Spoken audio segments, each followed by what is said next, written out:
সবচাইতে কম মুসল্লি এখন মসজিদে ফজরে মাঝে মাঝে ফাঁকা হয়ে যায়, মুসল্লি নাই। মুসল্লি হলো তিনজন, ইমাম, মুয়াজ্জিন আর খাদেম। চাকরি না থাকলে তিনটাও থাকতো না। এই হলো মুসল্লিদের দশা। অথচ আজ থেকে 50 বছর আগে আমার দেশে এত মসজিদ ছিল না, কিন্তু মসজিদটা মুসল্লিদের ভরা ছিল। এটা বিশ্বাস করতে পারে না। নামাজের সংখ্যা কিন্তু বাড়ে নাই, লোক বেড়েছে, সেই পরিমাণ নামাজি বাড়ে নাই। মসজিদ বেড়েছে, মসজিদ শীতাতপ নিয়ন্ত্রিত হয়েছে, এসি লাগানো মসজিদ, টাইলস লাগানো মসজিদ, এত সুন্দর চকচকে মসজিদ, কিন্তু ইমানটা পাকা নয়। মসজিদটা পাকা হলো, ইমানটা পাকা নয়, মসজিদে মুসল্লি নাই। আমার বন্ধুগণ, ফজরের নামাজের এত ফজিলত, আল্লাহ রাসূল বলেছেন রাকাতাই সালাতুল ফজর খায়রুম মিনাদ দুনিয়া ওয়া মা ফিহা। ফজরের 2 রাকাত সুন্নতের দাম হলো এই দুনিয়ার মাঝে যা কিছু আছে তার চাইতে বেশি দাম আমার আল্লাহর কাছে। জোরে বলুন সুবহানাল্লাহ। গোটা দুনিয়ার যে দাম তার চাইতে বেশি দাম আমার আল্লাহর কাছে ফজরের 2 রাকাত সুন্নতের। এত দাম। শুধু সুন্নতের কথা বললাম, ফরজ তো বাদই থাকে। সে নামাজ আজকে মুসলমান পড়ে না। হুজুর ওয়াজ শুনতে খুব মজা লাগে, ওজুর পানি ঠান্ডা। ওজুর পানি কি ঠান্ডা? সম্ভব না হুজুর, ওয়াজ শুনতে শুনতে মরে যাবো, নামাজ পড়ুন না। এমনটা করা যাবে না। তাহলে মুনাফিকের খাতা থেকে নাম কেটে দেওয়ার জন্য বিশেষ করে কোন ওয়াক্তে মসজিদে যেতে হবে? কোন ওয়াক্তে? ফজর। সবাই কি ফজর পড়তে রাজি আছেন? ইনশাআল্লাহ। দিন শুরু হবে কোন নামাজ দিয়া? ফজর দিয়ে। এটাই হচ্ছে দিন শুরুর 1 নম্বর কাজ। এটা যার দিন শুরু নামাজ দিয়ে হয়, আল্লাহ তার প্রত্যেকটা কাজে রহমত বরকত দিয়ে ভরপুর করে।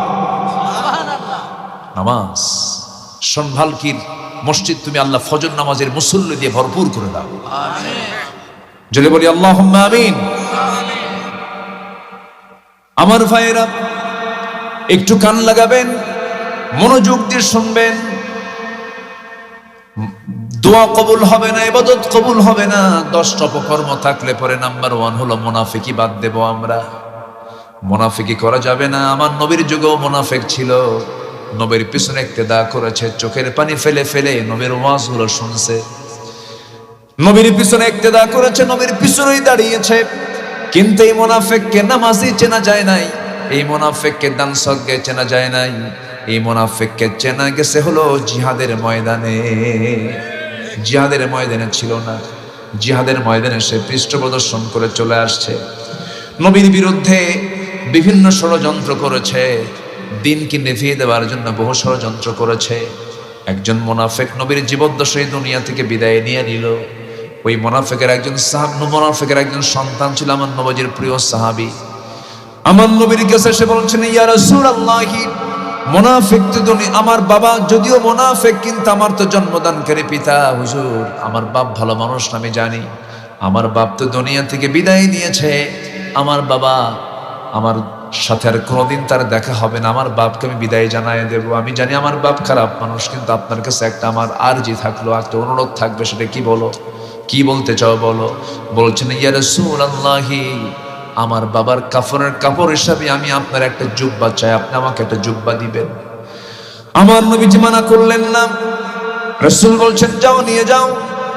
জামাটা নিয়ে গিয়ে গোসল করায় দিয়ে মুনাফিক বাবার গায়ে নবীজির জুব্বাটা পরায় দিয়েছে।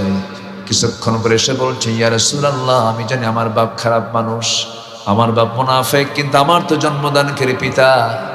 দয়া করে হুজুর আপনি যদি দিলটা নরম করে যদি আমার বাবার জানাজাটা পড়ায় দিতেন। আমার নবীজি বলছেন, সাহাবীরে, তুই তো আমার সাহাবী, তোরে মানা করবো কেমনে? তুমি যেহেতু বলেই ফেলেছো, যাও, আমি যাব। জানাজায় হাজির হলেন।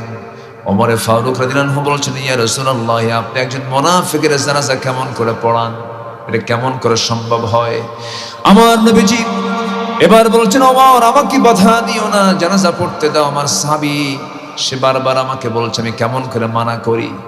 নবীজি জানাজা সম্পূর্ণ হয়ে গেল। রাসূল জানাজা সম্পূর্ণ করলেন। সঙ্গে সঙ্গে সিদ্ধান্ত চূড়ান্ত হলো, হে রাসূল, আপনি মুনাফিকের জন্য দোয়া করুন আর না করুন, 70 বারও যদি তার জন্য আপনি গুনাহ মাফের জন্য দোয়া চান, আমি আল্লাহ রাব্বুল আলামিন আপনার দোয়াও কবুল করব না। নবীর গায়ের বরকতের জুব্বা নিল, নবীজি তার জন্য জানাজা অংশগ্রহণ করে দোয়া করেছেন, কিন্তু দোয়া কবুল হয়নি। কেন? কোন চরিত্র থাকার কারণে? কোন চরিত্র থাকার কারণে? মুনাফিক। এজন্য এই মুনাফিকি আমরা বাদ দেব। জোরে বলি ইনশাআল্লাহ। মুনাফিকেরা খুব ভয়ঙ্কর, প্রচন্ড ভয়ঙ্কর। এরা একটা গ্রামকে, একটা সমাজকে ধ্বংস করতে পারে, শেষ করে দিতে পারে। এদের কোনো বুক পিঠ থাকে না, এরা প্রচন্ড ভয়ঙ্কর হয়। আমার নবীজির সুন্দর সাজানো সংসার একবার আগুন ধরা দিতে নিছে।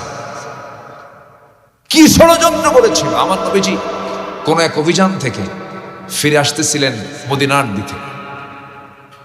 আমার নবীজি আবার স্ত্রীকে সাথে নিয়ে যেতেন মাঝে মাঝে বিভিন্ন জায়গায়, বিভিন্ন যুদ্ধেও যেতেন। এমনকি জীবনে হজ করেছেন একবার রাসূল। কয়বার? আমাদের প্রাণের রাসূল কয়বার হজ করেছেন বলেন? একবার। আর আমার দেশে কিছু কিছু হাজি আছে প্রত্যেক বছর হজ করে, আর বলে হুজুর আমি না ট্রিপল হাজি।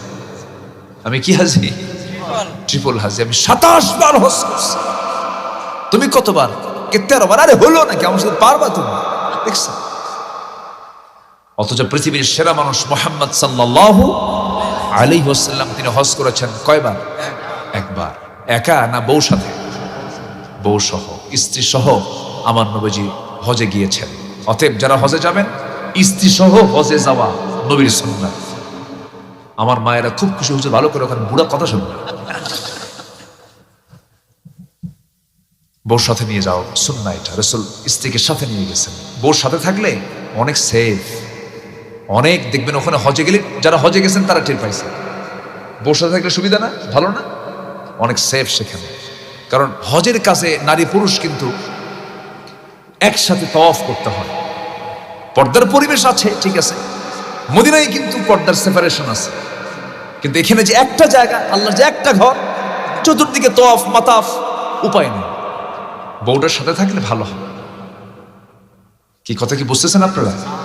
আমার মাদের যে কি খুশি করে দিলাম আজকে, হুজুর হজের পথ সুগম হয়ে গেল। আমার নবীজি স্ত্রীকে সাথে নিয়ে বিভিন্ন জায়গায় যেতেন। ওহুদে গেছেন, ওহুদে গিয়ে যুদ্ধ চলতেছে রাতের বেলা। রাসূল বলছেন, আয়েশা যুদ্ধের দামামা চলে, আমি তো তোমার তো হক আদায় করতে পারছি না, চলো একটু আমরা দৌড় দিই। রাতের আধারে কেউ নাই, অন্ধকার রাত, চাঁদনি রাত, দৌড়ের পাল্লা নাই। আম্মা জান আয়েশা বলেন, রাসূল আমাকে বললেন, আমি দৌড় মারলাম। আমি ছিলাম চিকন শরীরওয়ালা মানুষ, এক দৌড়ে রাসূলকে পিছে ফালাই দিছে। নাকি পিছে ফালাই দিছে না রাসূল পিছে পড়ে গেছে ইচ্ছা করে? নবীর সঙ্গে পারবেন? আল্লাহ পাক আমার রাসূলকে 100 জন জান্নাতি পুরুষের শক্তি দান করেছেন। দুনিয়ার পুরুষ না, কিসের পুরুষ? জান্নাতি পুরুষের শক্তি দান করেছেন। ফার্স্ট হয়ে গেলেন আম্মা জান আয়েশা সিদ্দিকা রাদিয়াল্লাহু তাআলা আনহা। বহুদিন পরে আমার রাসূল আমাকে আবার বললেন, মদিনায় ও আয়েশা, ওই যে হুদায়বিয়ার রাতে, যুদ্ধের রাতে তুমি আমাকে হারিয়ে দিয়েছিলে, চলো আজকে দৌড় মারি, কে ফার্স্ট হয় দেখি। আম্মা জান আয়েশা বলেন, সেই সময় আমি স্থূল হয়ে গিয়েছিলাম, একটু মোটা হয়ে গিয়েছিলাম। দৌড়ের পাল্লায় সেদিন আমি হেরে গেলাম। নবীজি বিজয়ী হয়ে আমার দিকে মুস্কি হাসি মেরে বললেন, ওই রাতের পরাজিত হওয়ার জবাব আজকে বিজয়ী হয়ে দিয়ে দিলাম। জোরে কোন সুবহানাল্লাহ। স্বামী স্ত্রীর মহব্বত কেমন করে করতে হয় তাও শিখিয়েছেন মুহাম্মদ সাল্লাল্লাহু আলাইহি ওয়াসাল্লাম। আমরা এই সুন্নাতগুলোকে কাজে লাগাবো। জোরে বলি ইনশাআল্লাহ। পরের বইয়ের সাথে না, কিন্তু আবার নিজের বইয়ের সাথে। এটা যেন মনে থাকে। আবার এখন তো আকাম কুকাম পরকীয়ার পরিমাণ কমছে না বাড়ছে? বাড়ছে। আমার বন্ধুগণ, অনেক লম্বা কথা। আমার নবীজি তার জীবনে যত ক্রাইসিস পিরিয়ডে পড়েছেন, এর মধ্যে অন্যতম ক্রাইসিস একটা পিরিয়ড ছিল মুনাফিকদের ষড়যন্ত্র। আমার নবীজি অভিযান শেষ করে মদিনার দিকে রওনা দিয়েছেন। আম্মা জান আয়েশা সিদ্দিকা তার সাথে ছিলেন। একটা উটের পিঠে হাওদার মধ্যে তিনি ছিলেন, তার দায়িত্বে একজন সাহাবীও ছিলেন। আমার নবীজি রওনা দিয়েছেন মদিনার পথে। এমন সময় হাওদা থেকে আম্মা জান আয়েশা সিদ্দিকা বলছেন, আমাকে নামিয়ে দাও। আমাকে আড়ালে যেতে হবে, প্রকৃতির ডাকের সাড়া দিতে হবে, আমাকে শৌচকার্য করতে হবে, হাজত সারতে হবে। তাকে হাওদা থেকে নামায় দেওয়া হলো, উটের পিঠ থেকে হাওদা নামানো হলো, পালকি নামানো হলো। সেখান থেকে নেমে আড়ালে চলে গেছেন শৌচকার্য করার জন্য। দেরি হয়ে গেছে, এসে দেখেন উট নাই, পালকি নাই, লোকজন কেউ নাই, সাহাবী কেউ নাই, সব চলে গেছে, উনি একা পড়ে গেছেন। সঙ্গে সঙ্গে চাদর মুড়ি দিয়া ঢেকে ফেললেন নিজের দেহটাকে। বোরকার উদ্দেশ্য হলো ঢেকে ফেলা, আর আজকের সমাজের বোরকার উদ্দেশ্য হলো ঢেকে ফেলা না, সাজিয়ে দেখানো। বলেন তো বলেন তো বলেন তো, ঢেকে ফেলা না সাজিয়ে দেখা? সাজিয়ে দেখা। আমরা কি বোরকাওয়ালি হব না পর্দাওয়ালি হব? বলেন, আমার মা বোনদের বলতেছে, আমরা আমার মা বোনেরা কি হবে, বোরকাওয়ালি হবে না পর্দাওয়ালি হবে? পর্দা। বোরকাওয়ালি হয়ে লাভ নেই, পর্দাওয়ালি হতে হবে। কি কথা কি ঠিক আছে না? হ্যাঁ। সম্মানিত ভাইয়েরা, অনেক মেয়ে বোরকা পরে, এমন বোরকা পরে, বোরকার গায়ে আবার আয়না লাগানো। আয়না, আয়না মানে আসল। এটা কি বোরকা পরলেন না? আম্মা জান আয়েশা সিদ্দিকা করলেন কি, চাদর মুড়ি দিয়ে, একদম চাদর মুড়ি দিয়ে ঢেকে গেলেন। কাটিং কোনো কাপড় না, একদম ঢেকে দিয়ে বসে গেলেন। তখন পর্দার বিধান নাজিল হয়ে গেছে। আগে তো পর্দা ছিল না, পর্দাটা আসছে পরে। পর্দা সব যুগেই ছিল, আবার ভুল বুঝবেন না। মিনিমাম যে পর্দাটা, যে স্বাধীনতা, এটা আদম হাওয়ার সময় থেকে ছিল, ঠিক কিনা বলেন? মিনিমাম যেটা, সেটা ছিল সব সময়ের জন্য। তো উনি একা পড়ে গেলেন, ভাবলেন এখন কি করা যায়, কি করবো, আমি তো একা পড়ে গেলাম। রাসূল আবার এক সাহাবীকে দায়িত্ব দিয়েছেন, সাফওয়ান নামে এক সাহাবী। তাকে বললেন, সাফওয়ান, তুমি সবার শেষে আসবে, আমার বাদ পড়ে যাওয়া কিছু সাহাবী, তাদেরকে তুমি একসঙ্গে করে নিয়ে মদিনায় চলে আসবা। তুমি তো পথ চিনো, রাস্তা চিনো। কাচ্চা হুজুর, ঠিক আছে। কেউ বাদ পড়েনি, বাদ পড়েছেন মিসেস মুহাম্মদ সাল্লাল্লাহু আলাইহি ওয়াসাল্লাম। আমার নবীজির স্ত্রী আম্মা জান আয়েশা যখন বাদ পড়ে গেলেন, বাদ পড়ার সঙ্গে সঙ্গে ওই সাফওয়ান দায়িত্বরত সাহাবী তিনি এসে বলছেন, আমি আপনাকে চিনতে পেরেছি আম্মা জান, আপনি কোনো চিন্তা করবেন না, পর্দার নিয়ম রক্ষা করে আমি আপনাকে নবীর ঘর পর্যন্ত নিরাপদে পৌঁছায় দেব। ঘোড়ার পিঠে করে তাকে নিয়ে চলে গেলেন মদিনায়, নবীর ঘরে পৌঁছায় দিলেন। কিন্তু এই যে গোটা রাত ধরে একজন সাহাবীর সাথে আম্মা জান আয়েশা সিদ্দিকা হাজতের কারণে, প্রয়োজনের পরিপ্রেক্ষিতে তিনি রাত্রি ভ্রমণ করলেন, মদিনা পর্যন্ত পৌঁছে গেলেন। এই কথা যখন মুনাফিকদের কানে চলে গেছে, মুনাফিকরা এই ছোট্ট একটা ইস্যুকে এত বড় বানায় ফেললো যে শেষ পর্যন্ত গোটা মদিনা টপ টক হয়ে গেল। সব ব্রেকিং নিউজ হলো, টপ নিউজ হলো, লেটেস্ট নিউজ হলো। তোমরা কি জানো, গত রাত্রিতে বিশ্বনবীর স্ত্রী আয়েশা একজন পরপুরুষের সঙ্গে গোটা রাত সফর করে চলে আসছে মদিনায়, তার চরিত্র ঠিক নাই।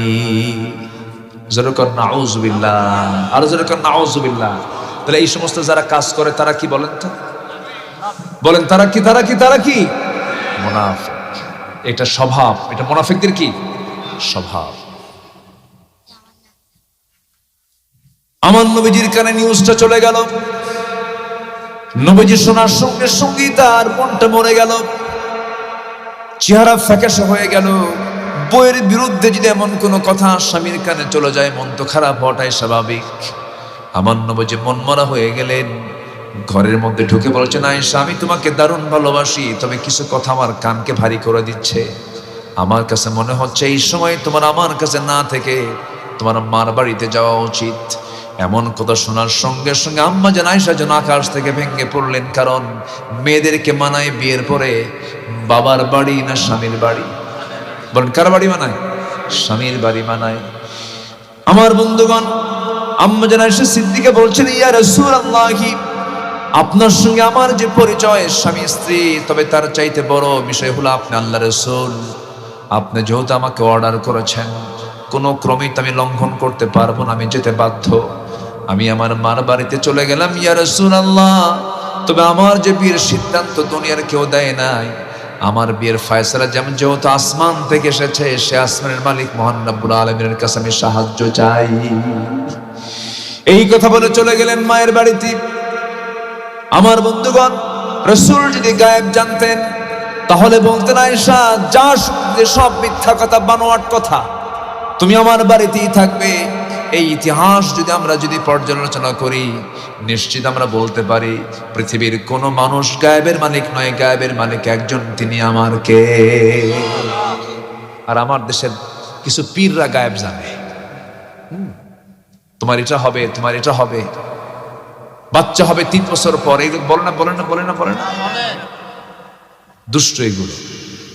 বাবা, ও বাবা, তোমার কাছে আসছি বাবা, দেখো তো আমার দরবার, আমার কপালে কি বাচ্চা কাচ্চা আছে নাকি। 10 মিনিট ধরে বাবাকে ডাকতেছে, হঠাৎ করে বাবা চোখ বন্ধ রাখছে 10 মিনিট, হঠাৎ করে বলে যাও। দেখছেন, মানে কি যেন বুঝাচ্ছ, তোর কপাল খুলে গেছে, কিচ্ছু না, 1.5 হাত লাঠির পিটন দরকার এই বদমাইশের, ঠিক কিনা? কেউ গায়েব জানে না, গায়েব জানেন কে? আমার রাসূল বললেন, আয়েশা তুমি তোমার বাবার বাড়ি চলে যাও। তিনি যদি জানতেন গায়েব, বলতেন। আম্মা জান আয়েশা রাতের বেলা ঘুমাতে যান, ঘুমাতে পারেন না। আমার নবীজি নিজের বিছানায় ঘুমাতে যান, ঘুমাতে পারেন না। হাতটা গায়ে দিয়ে দেখেন আয়েশা নাই, কলিজাটা খান খান হয়ে যাচ্ছে, নবীজি কাঁদেন। আম্মা জান আয়েশা সেজদায় পড়ে পড়ে কাঁদতে কাঁদতে চিকন মানুষ আরো চিকন হয়ে গেলেন। দুজন কান্দে, দুজন কান্না দেখে সাহাবে কেরামদের কান্না শুরু হয়ে যায়। সাহাবীদের মন মরা, নবীর মন মরা হলে সাহাবীদের মন তাজা থাকে নাকি? সবার মন মরা। নবীজির মুখে হাসি বন্ধ হয়ে গেছে। আম্মা জান আয়েশা সিদ্দিকার এই সিচুয়েশনে নবীজির মনটা ভালো নাই। ওইদিকে মুনাফিকরা, সাহাবীরা মন খারাপ করে থাকে, আর মুনাফিকরা হাসে। মুনাফিকরা কি করে? হাসে। কিন্তু ধৈর্যশীলদের পুরস্কার দেন কে বলেন? আসতে বলবেন না, কে পুরস্কার দেন বলেন? আল্লাহ তাআলা। আম্মা জান আয়েশা সিদ্দিকা রাদিয়াল্লাহু আনহা সিজদায় পড়ে পড়ে ডুকরে ডুকরে কাঁদেন আর বলছেন, আল্লাহ তুমি তো সবচাইতে বড় সাক্ষী, আমার এই সমস্ত অপকর্মের সঙ্গে আমার কোনো সম্পৃক্ততা নাই। মুনাফিকরা লেগেছে, আল্লাহ মেহেরবানি করে এই বিপদ থেকে তুমি আল্লাহ আমাকে হেফাজত করো। জোরে বলেন সুবহানাল্লাহ।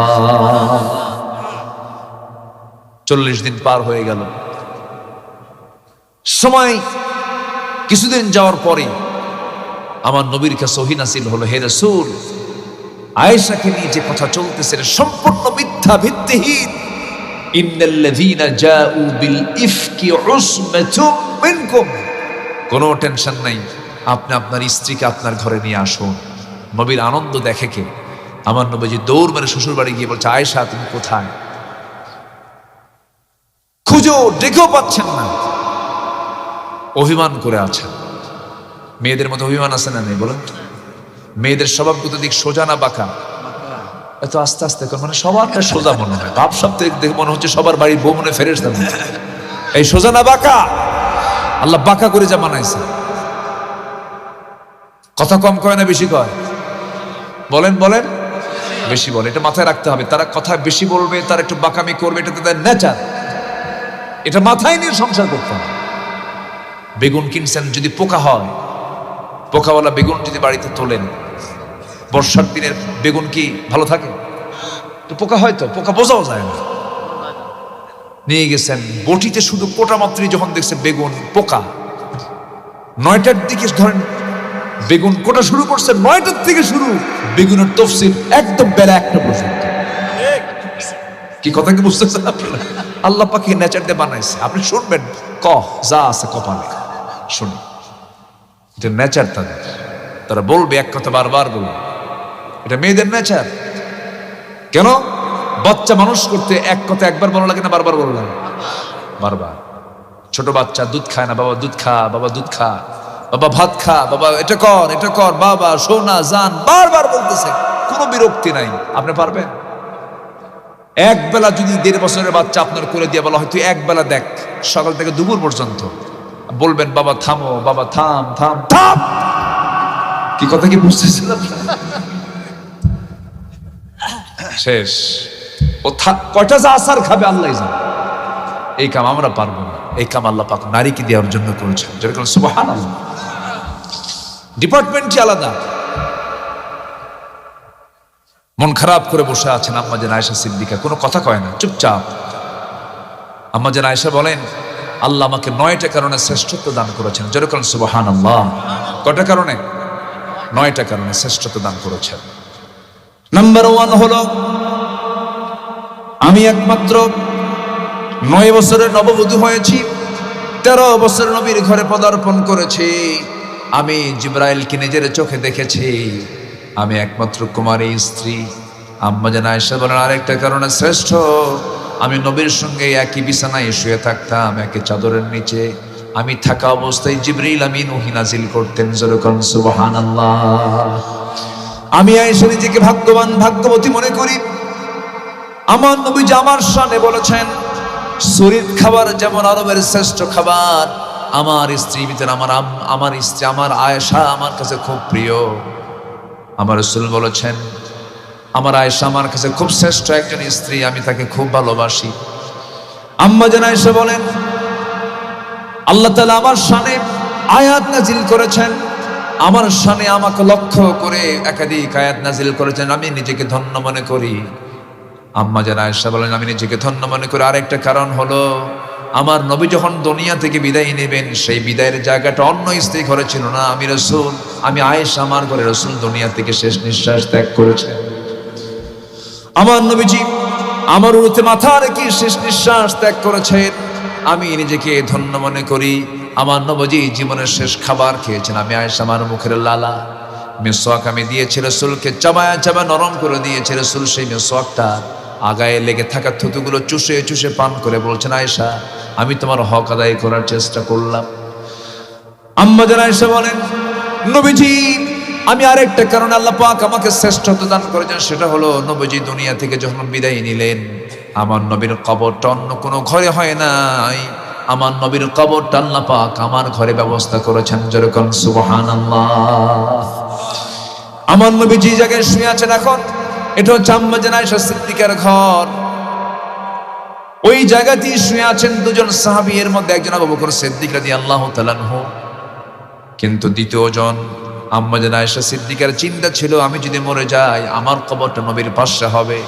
কিন্তু ওমর ফারুক রাদিয়াল্লাহু আনহু যখন দুনিয়া থেকে বিদায় নিচ্ছিলেন, আহত হয়ে পড়েছিলেন মদিনায়, তাকে পিছন দিক থেকে নামাজের অবস্থায় চাকু মেরেছিল, ধারালো অস্ত্র প্রয়োগ করেছিল। নবীজির এই প্রিয় সাহাবী রক্তাক্ত অবস্থায়, আহত অবস্থায়, জখম অবস্থায় তিনি বেঁচেছিলেন কিছুক্ষণ। ওই সময় তিনি তার ছেলেকে ডাক দিয়ে বলছেন, ছেলে আমার তুমি তাড়াতাড়ি চলে যাও, আয়েশার কাছে চলে যাও, আমার বড় শখ আমি নবীর পাশে ঘুমাবো। সে যদি একটু জায়গা দিত আমি নবীর পাশে ঘুমাতাম।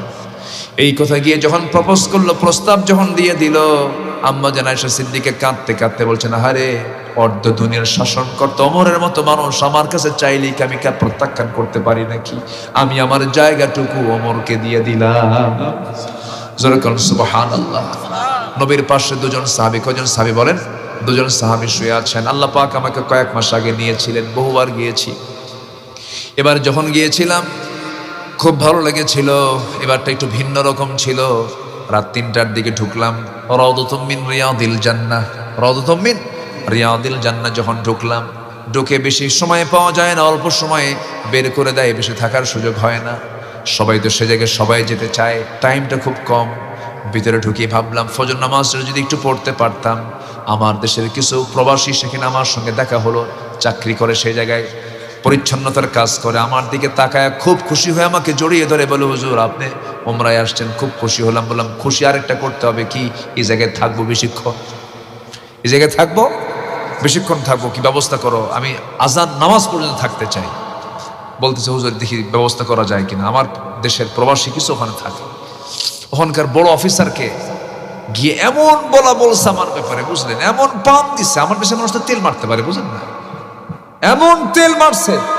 অফিসার নিজে এসে আমার হাত ধরে টেনে রাউদাতুম মিন রিয়াদিল জান্নাহর প্রথম কাতারের এক পাশে আমাকে বসায় দিয়েছে। যে পাশে বসায় দিয়েছে সেখান থেকে আমার নবীর কবরটা মাত্র 3 থেকে 4 হাত দূরে, একদম পাশে, মানে ফার্স্ট যে নামাজের জায়গাটা সেটা আমার জন্য ওনারা দিলেন। বসলাম। এরপরে ইনটেক একটা জমজমের পানির বোতল আমাকে দিল, কিছু খেজুর দিল, কিছু আতর দিল। বসলাম। বসার পরে বাম পাশে আমার নবী শুয়ে আছে, ডান পাশে হচ্ছে আমার নবীর মিম্বার, যেখানে আমার নবীজি খুতবা দিতেন, মিম্বারে দাঁড়িয়ে কথা বলতেন। ওই মিম্বার এবং আমার নবীর ঘর যেটা এখন কবর। রাসূল বলেছেন মা বাইনা বাইতি ওয়া মিম্বারি রাউদাতুম মিন রিয়াদিল জান্নাহ, আমার ঘর এবং এই মিম্বার এর মাঝে যে অংশটুকু এটা হলো দুনিয়ার জান্নাতের টুকরা। আমি তৃপ্তি ভরে সেখানে সময় কাটালাম। আমি একটা দোয়া করেছি আল্লাহর কাছে, প্রথম দোয়া সেটা হলো আল্লাহ আমার বাড়ি সেই সুদূর বাংলাদেশে, কোন দিন মৌত দিবা জানি না, কিন্তু তোমার কাছে একটা একটা প্রস্তাবনা, আল্লাহ আমার মৌতটা যেন এই মদিনায় হয়। আমি এই দোয়াটা করে এসেছি। সম্মানিত ভাইয়েরা, জীবনের অঙ্ক মিলাতে গেলে একটা বিষয় মাথায় রাখবেন, সেটা হলো শুধু একজন মানুষকে যদি আমরা মডেল বানাতে পারি, একজন মানুষকে যদি আমরা আদর্শের প্রতীক মনে করতে পারি, ভালোবাসতে পারি, আনুগত্য করতে পারি, মরতে দেরি জান্নাত পেতে দেরি নাই, তিনি হচ্ছেন মুহাম্মদ সাল্লাল্লাহু আলাইহি ওয়াসাল্লাম। রাসূলকে খুব মহব্বত করে, কিন্তু নামাজে মহব্বত আছে, দান সদকায় মহব্বত আছে, রাষ্ট্র পরিচালনায় রাসূলকে মহব্বত করে না। আছে না? নয়, এগুলো উম্মত নয়, এগুলো ভণ্ড প্রতারক। রাসূলকে আমরা রাষ্ট্রীয় পর্যায়ে তার মডেল মানবো, জোরে বলি ইনশাআল্লাহ।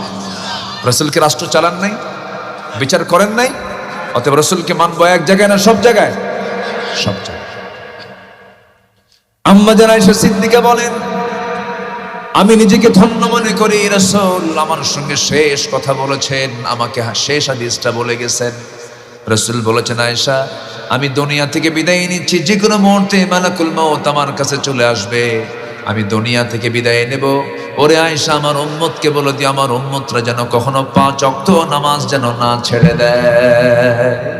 জোরে বলুন সুবহানাল্লাহ। সে আম্মা জান আয়েশার খোঁজ আমার রাসূল চলে গেলেন শ্বশুর বাড়ি, গিয়ে বলছেন আয়েশা কোথায়? কোনো জবাব নেই। এবার বলছেন হুমায়রা, এই হুমায়রা কোথায়? লাল টুকটুকে, মেয়েদের প্রশংসা করলে খুশি না বেজার? খুশি। একটু প্রশংসা করবেন। বউ যদি কালো হয় কখনো কালো কবেন না, বলবেন তুই চাঁদের মতো চকচক। কি বুঝতেছেন কি আপনারা? কখনো কালো বলা যাবে না। খাটোকে খাটো বলবেন না। আমার নবীজির সামনে একদিন আম্মা জান আয়েশা বলছেন, ইয়া রাসূলুল্লাহ, সাফিয়া কিন্তু খাটো। মানে আরেক স্ত্রী কথা বলতে নিয়ে উনি বলতেছেন ও কিন্তু খাটো। রাসূল বলতেছেন, তুমি যে কথাটা বললা, এই কথা যদি 7 দরিয়ায় যদি ছেড়ে দেওয়া হয়, 7 দরিয়ার পানি দুর্গন্ধ হয়ে যেত। চিন্তা করেন, শুধু কি বলেছেন? খাটো। আর আমরা কি শুধু খাটো কই? আরো কিছু কত কি কই আমরা। একটা লোকের চোখ নাই, এই কানা, 1 চোখ আছে 1 চোখ নাই, এই দাঁড়ে বেটা আছেন, এরকম আছেন আছেন, এই খাটো, এই বেটা, এই মোটকু, এই কালু, আছে কিনা? এগুলো বলা হালাল না হারাম? হারাম। রাসূল বলেন, তুমি যে একটা শব্দ বলেছো খাটো, এই খাটো শব্দটা যদি 7টা দরিয়ায় যদি ছেড়ে দেওয়া হতো, 7 দরিয়ার পানি বিবর্ণ হয়ে যেত, দুর্গন্ধ হয়ে যেত। এত ভয়ঙ্কর হচ্ছে শব্দ চয়ন। আমরা সচেতন হব, জোরে বলি ইনশাআল্লাহ। ও আচ্ছা, অথেন্টিক নিউজ, একদম অথেন্টিক চ্যানেল আছে। আহা,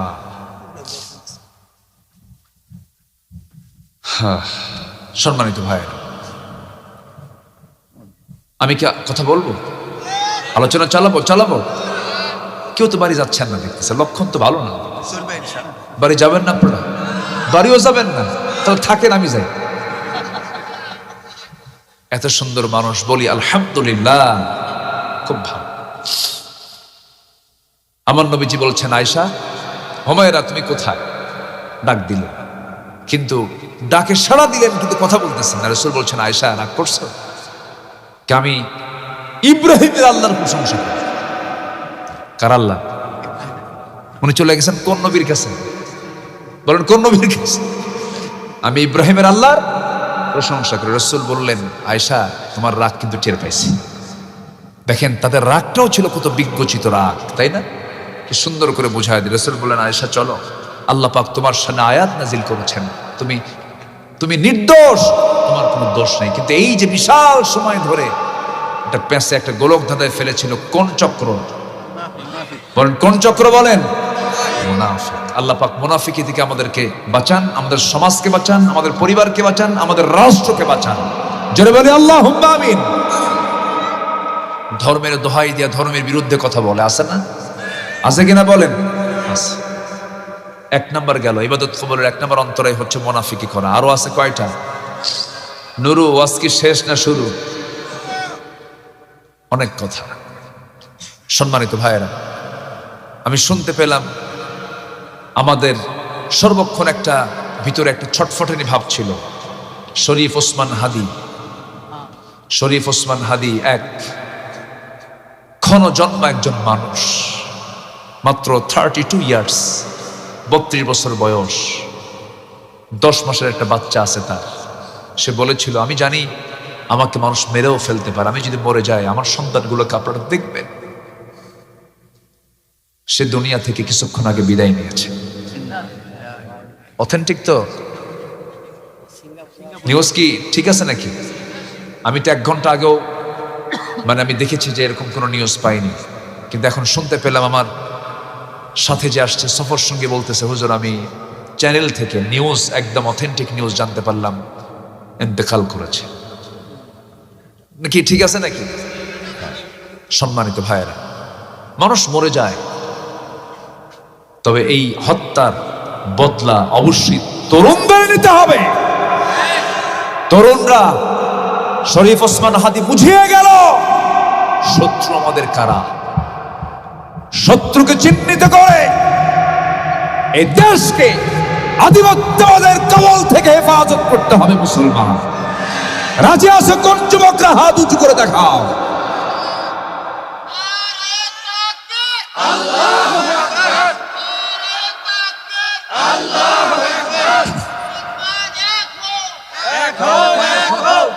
আল্লাহ কবুল করুন, জোরে বলি আমিন। সম্মানিত ভাইয়েরা, ফিলিস্তিন একটা ভূখণ্ড, ওই ভূখণ্ডের চতুর্দিকে মুসলিম রাষ্ট্র আছে, কিন্তু আমরা এমন দেশের নাগরিক চতুর্দিকে মুশরিক, সামনে বঙ্গোপসাগর।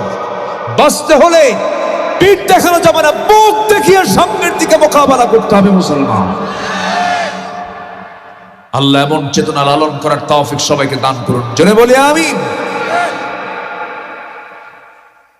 মুনাফিকরা এগুলো পারে না, ইমানদাররা পারবে, জোরে বলি ইনশাআল্লাহ। আমরা ঈমান নিয়ে বাতিলদের মোকাবেলায় ঝাঁপিয়ে পড়ব। আল্লাহ কবুল করুন, জোরে বলি আল্লাহুম্মা আমিন। ৭১ রক্ত দিয়েছে বাপ দাদারা, ২৪ জুলাই আগস্টে রক্ত দিয়েছে সন্তানেরা। আরো যদি রক্তের প্রয়োজন হয়, আধিপত্যবাদ খতম করে স্বাধীন চেতা হয়ে এই দেশে আমরা বাঁচতে চাই। আল্লাহ কবুল করুন।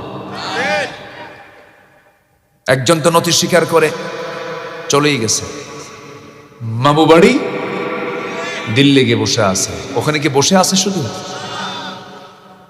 কলকবজা নড়াচ্ছে। আমরা সতর্ক হব, জোরে বলি ইনশাআল্লাহ। আল্লাহ বোঝার তৌফিক দান করুন, জোরে বলি আমিন। নাম্বার 2 হচ্ছে নামাজে অলস হব না। নামাজে অলস হওয়া যাবে? নামাজে অলসতা থাকলে এবারে দোয়া কবুল করবেন না কে? ইবাদত কবুল করবেন না কে? আল্লাহ নিজেই বলছেন ফাওয়াইলুল লিল মুসাল্লিন, ওই সমস্ত মুসল্লির ধ্বংস হোক। কবুল তো দূরেই থাক, আল্লাহ কি বলতেছে? ধ্বংস হয়ে যায় যারা নামাজে অলসতা করে। আমার বন্ধুগণ, নাম্বার 4 হলো আল্লাহ রাসূলের চরম অবাধ্যতা, সীমা লঙ্ঘন যারা করবে। ওয়ামাইয়া ইয়াসিল্লাহ ওয়া রাসূলাহু ওয়া ইয়াতাআদ্দা হুদুদাহু ইউদখিলহু নারান খালিদান ফিহা ওয়া লাহু আযাবুম মুহিন। জোরে বলুন আল্লাহু আকবার। যারা সীমা লঙ্ঘন করবে, নবীর এবং আল্লাহর যারা চরম অবাধ্যতা করবে, তাদের জন্য যন্ত্রণার শাস্তি রয়েছে জাহান্নামের মধ্যে। এমন অপকর্মের সঙ্গে আমরা জড়িত হব না, জোরে বলি ইনশাআল্লাহ। নাম্বার 4 হলো আল্লাহর সাথে যারা শিরিক করবে, তাদের জন্য আল্লাহ রাব্বুল আলামিন কোনো দোয়া কবুল করবেন না। শিরিকের গুনাহ বড় ভয়ঙ্কর। শিরিক করা যাবে না, আল্লাহর আইনকে বাদ দিয়ে অন্য কোনো আইনকে বিশ্বাস করা যাবে না। শনিবারে বাস করা যাবে না, মঙ্গলবারে বিয়ে হওয়া যাবে না, সকালবেলা বাকি দেওয়া যাবে না, আছে নাকি এগুলো? বিয়ের দিন যদি বৃষ্টি হয় সারা জীবন তারা চোখের পানি ফুরাবে না। ওরে বাপরে বাপ, এই সমস্ত বিষয়গুলো হারাম, এই সমস্ত বিশ্বাসগুলো কখনো করা যাবে না, এগুলো হারাম বিষয়, শিরকের বিষয়। আল্লাহ রাব্বুল আলামিন বলছেন, ওয়া মান ইউশরিক বিল্লাহি ফাকাদ হারামাল্লাহু আলাইহিল জান্নাহ।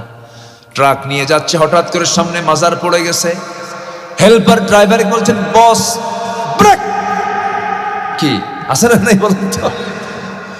বস ব্রেক দিয়ে দেন, যদি এখানে ব্রেক না দেন সামনে অ্যাক্সিডেন্ট হয়ে যাবে। দেখছেন কি অবস্থা? এটা কি ঈমান না শিরক? ঈমান না শিরক? থামান। 100 টাকার কসকসা নোট দিয়ে দিল সেই কানা ফকিরের কাছে। কানা ফকির মানে যে বাক্স যে আছে, ও তো কানা ফকির, তো ও কিছু কয় দেখেও না। ঢুকায়া দিল, ঢুকায়া দিয়ে বলল, বাবা তোমারে দিয়ে গেলাম, তুমি চা খায়ো। কি দিয়ে গেলাম, তবু যেন কোনো অ্যাক্সিডেন্ট না হয়, যেন কোনো দুর্ঘটনা না ঘটে। দেখেন কত বড় শিরকের কাজ। এই সমস্ত কাজগুলো করবে যারা, তাদের কোনো ইবাদত কবুল হবে না, ঘোষণা কার। নাম্বার 5 হলো সামনে পেছনে যারা পরনিন্দা করে। কিছু কিছু লোকই আছে, ওর মুখে কোনো প্রশংসাই নাই কারো। আছে না এরকম কিছু লোক? আছে না? হয়তো একজন ভালো চাকরি বাকরি, আরে ওর যোগ্যতাই নেই, এমনি হয়েছে, এমনি দিয়ে দিচ্ছে চাকরি। মানে কিছু লোকই আছে এই সময়, আছে না? আছে না? হাজার ভালো করেন আপনি, ওর মুখে আপনি কখনো ভালো কিছু পাবেন না। এগুলো লোকের জন্য আল্লাহ পাক ধ্বংস চেয়েছেন। ওয়াইলুল লিকুল্লি হুমাযাতিল লুমাযা। যারা সামনে পিছনে যারা পরনিন্দা করে বেড়ায়। গ্রামে একটা ছেলে ভালো, একটু ভালো চাকরি করে, ফার্স্ট ক্লাস গেজেট কর্মকর্তা হয়েছে, অথবা বিসিএস ক্যাডার হয়েছে, অথবা প্রফেসর হয়েছে, অথবা ডাক্তার হয়েছে, অথবা ইঞ্জিনিয়ার হয়েছে। এটা কি গ্রামের জন্য একটা গৌরব না? বলেন গৌরব কিনা বলেন? কিন্তু কিছু কিছু লোকের ঘুমই হয় না। আছে কিনা? হাই রে হাই, কেমনে হলো, হলো কেমন? আছে কিনা? আছে কিনা? বিশাল টেনশন, ও মনে হয় হার্ট স্ট্রোক করবে এমন অবস্থা, এত টেনশন। শোনেন, হিংসা করলে কিন্তু লাভ নেই, হিংসা করলে নিজেরই লস। আমি প্রায় একটা উদাহরণ দিই। এক বেচারি, আগের যুগে মানুষ বিয়ে করতে যেত গরুর গাড়িতে করে, ঘোড়ার গাড়িতে করে। তো এক যুবক বিয়ে করবে, মুরব্বীর, গ্রামের এক মুরব্বীর ঘোড়া আছে, ঘোড়াওয়ালার কাছে গিয়ে বলছে, চাচা আপনার ঘোড়াটা একটু লাগবে। কেন? অমুক দিন আমার বিয়া। তো মুরব্বী আবার ওই ছেলেকে ভালো করে দেখতে, মানে তাকে ভালো, মানে মোহাব্বতের চোখে দেখেন, এটা রাগ করে, একটু তার দিকে একটু নেগেটিভিটি তার আছে। যখন বলছে ঘোড়া লাগবে, সবাই রে ঘোড়া দিল, তোরে ঘোড়া দেব, বুঝলো? ছেলেটা মন খারাপ করে চলে আসছে, আহারে আমার আমাকে চাচা আমাকে ঘোড়া দিল না। রূপক অর্থে বলছি, সবে কদর আসছে সামনে, সবে কদর রাত্রের দিন, বেতের নামাজ পড়ে, তারাবি নামাজ পড়ে, এরপরে তাহাজ্জুদ পড়া শেষ রাতের দিকে দু হাত তুলে দোয়া করতেছে, হাত তুলে দোয়া করতেছে, আল্লাহ আজকের রাত্রিতে আমার কোনো দোয়া নাই, আমার কোনো চাওয়া পাওয়া নাই, আমার কিচ্ছু লাগবে না, একটাই দোয়া, আল্লাহ বুড়ার যেন ঘোড়া মরে, বুড়ার যেন কি মরে। এই দোয়া করে চলে আসছে বাড়িতে। এসে দেখে মায়ের চোখে পানি। মা তুমি কান্দো কেন? বাবা তোর গরু মরছে। কি মরছে? হিংসা করলে অন্যের ক্ষতি হয় না নিজের ক্ষতি হয়? নিজের শারীরিক ক্ষতি, মানসিক ক্ষতি, সব ক্ষতি হয়। হিংসুক কখনো আরামে থাকতে পারে না। হিংসা থেকে আমরা বাঁচবো, জোরে বলি ইনশাআল্লাহ। পুরুষের হিংসা বেশি না মহিলার হিংসা বেশি? হাইরে রাগ মহিলাদের উপরে আপনারা দেখতেছেন, রাগ উভয়, হিংসা সবারই থাকে, পুরুষেরও থাকে মহিলারও থাকে। আমরা হিংসা থেকে বাঁচবো, জোরে বলি ইনশাআল্লাহ। মা বোনরা অনেক ভালো আছে তো, আমার দেশের মা বোনরা অনেক ভালো। শুধু যদি একটু নেক নজর দেওয়া হয়, একটু যদি খেয়াল করা হয়, তারা অনায়াসে জান্নাতে চলে যাবে। কিন্তু পুরুষই কিছু আছে বদমাইশ, আছে না নাই?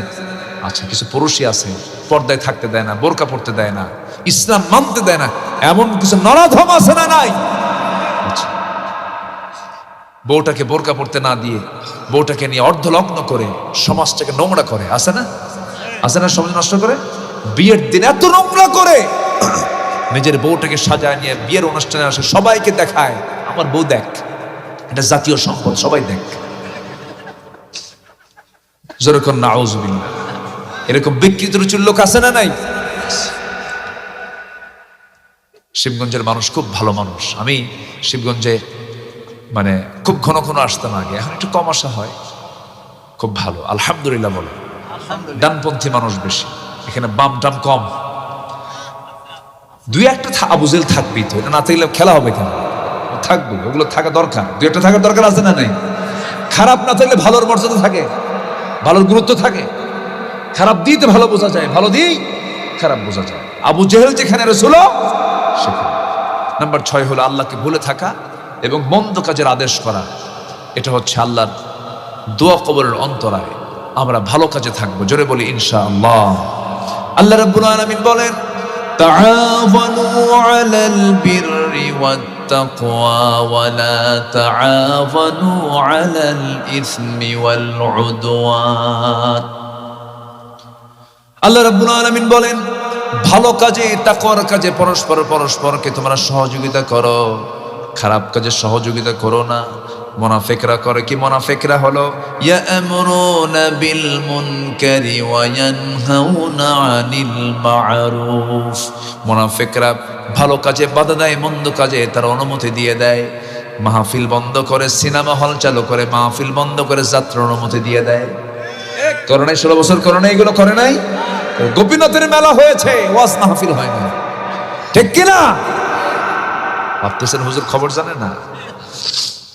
আশেপাশেই তো, হ্যাঁ আশেপাশে আমার দেশে। তবে হ্যাঁ, একটা চেঞ্জ হয়ে গেছে, সেটা হলো এখন কিন্তু যাত্রা নাটকের পরিমাণ অনেকটাই নাই, নাই বললেই চলে, নাই বললেই চলে। মাহফিলের সংখ্যা কিন্তু আগের চাইতে অনেক বেশি বেড়েছে, বলি আলহামদুলিল্লাহ। অনেকে বলে মাহফিল করে লাভ কি, কিন্তু যাত্রা করে লাভ কি? মাহফিল হওয়ার দরকার আছে না নাই? আজকের এই মাহফিলে যদি একজনও যদি নামাজি হয়, মাহফিল কবুল। সবাই কি ফজর নামাজ পড়বেন ইনশাআল্লাহ? সবাই ফজর পড়তে রাজি আছি তো? জি। এখন আর বলার কোনো কজ দেখাতে পারবেন না। এখন প্রযুক্তির যুগ, একটু লাইন দিলি উজুর পানি গরম হয়ে যায়। কি? উজুর পানি গরম হয়ে যায়। সবকিছু এখন সহজলভ্য হয়ে গেছে, সহজ হয়ে গেছে। আপনি পারেন না, আপনি হাঁপানির রোগী, অ্যাজমার রোগী, আপনার সমস্যা, আল্লাহ বলছেন উজু করিস না, তায়াম্মুম কর। দাঁড়িয়ে পারিস না, বসে পড়। বসে পারিস না, শুয়ে পড়। তোর শুয়ে নামাজ আমি আল্লাহ কবুল করে নেব। যা, জোরে বলি সুবহানাল্লাহ। তবুও নামাজ কাজা করা যাবে। সফরে আছো, জোহর পড়তে পারো নাই, সময়ের সমস্যা নাই, জোহর আসর একসঙ্গে পড়ো। সফরে আছো, মাগরিব পড়তে পারো নাই, মাগরিব এশা মুজদালিফার মতো একসাথে পড়ো। মুজদালিফায় ঠিক আছে না? মাগরিব আজকে রাস্তায় হয় না? হয়। সব মুজদালিফায় গিয়ে রাত 1টার দিকে গেলেও মাগরিব এশা একসাথে। সফর আল্লাহ পাক বান্দার জন্য কঠিন করে দেন নাই।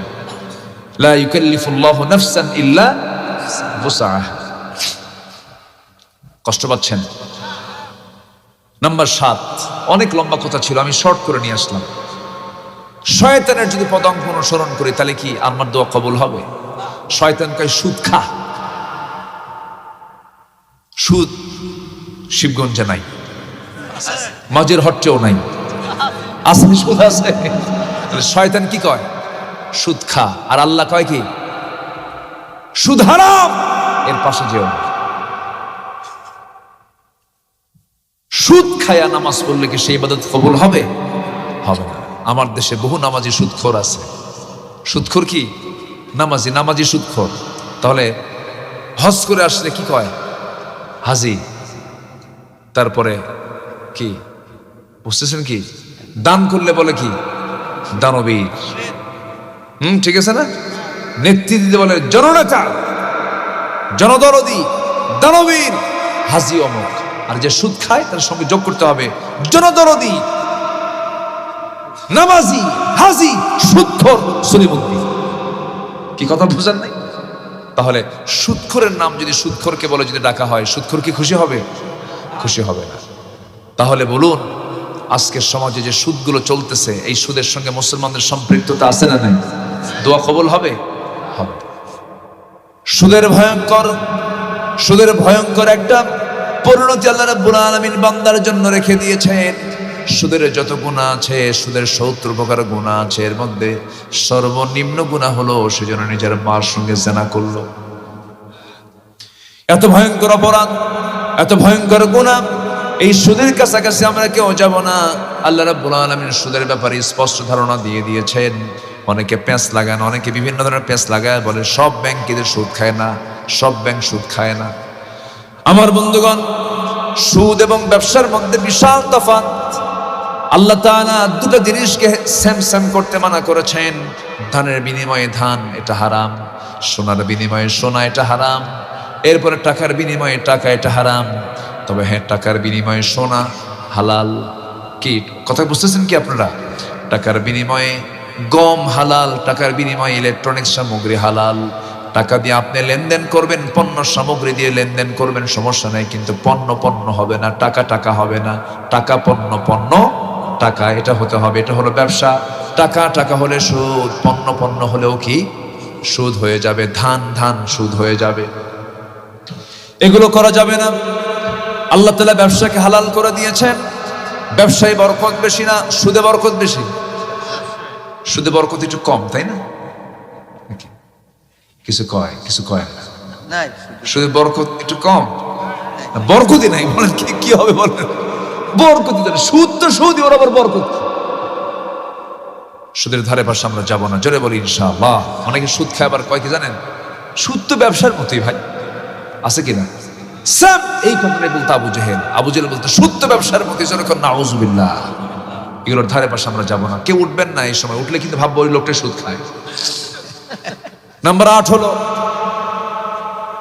লোক দেখানো, রিয়া। লোক দেখানো ইবাদত আল্লাহর দরবারে মঞ্জুর হবে না। নাম্বার 9 হলো যারা কুফরি করবে, কুফরি হালতের কোন দোয়া আল্লাহ রাব্বুল আলামিন কবুল করবেন না। আল্লাহ রাব্বুল আলামিন সুস্পষ্ট ভাষায় জানিয়ে দিচ্ছেন, ইন্নাল্লাযীনা কাফারু লান তুগনিয়া আনহুম আমওয়ালুহুম ওয়ালা আওলাদুহুম মিনাল্লাহি শাইআ ওয়া উলাইকা হুম ওয়াকুদুন নার। জোরে বলুন আল্লাহু আকবার। যারা কুফরি করবে তাদের সম্পদ, তাদের কোনো কিছু তাদের কোনো কাজে লাগবে না, সন্তান সন্ততি কোনো কাজে লাগবে না। নাম্বার 10 হলো আল্লাহর সাথে মিথ্যা দৃঢ় অঙ্গীকার করে আবার তা অবজ্ঞার সঙ্গে ভঙ্গ করা। এই সমস্ত লোকগুলোর কোনো ইবাদত কবুল হবে না। আমিন। আল্লাহ রাব্বুল আলামিন এরকম করে বিভিন্ন জায়গায় বলেছেন, আল্লাযীনা ইয়ানকুদুনা আহাদাল্লাহি, আছে না?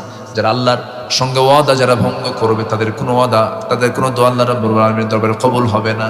এই 10টা গুনাহ থেকে, 10টা অপকর্ম থেকে যদি আমরা নিজেকে পরহেজ রাখতে পারি, আমরা যা চাবো তা কবুল করবেন সঙ্গে সঙ্গে। তিনি আমার কে?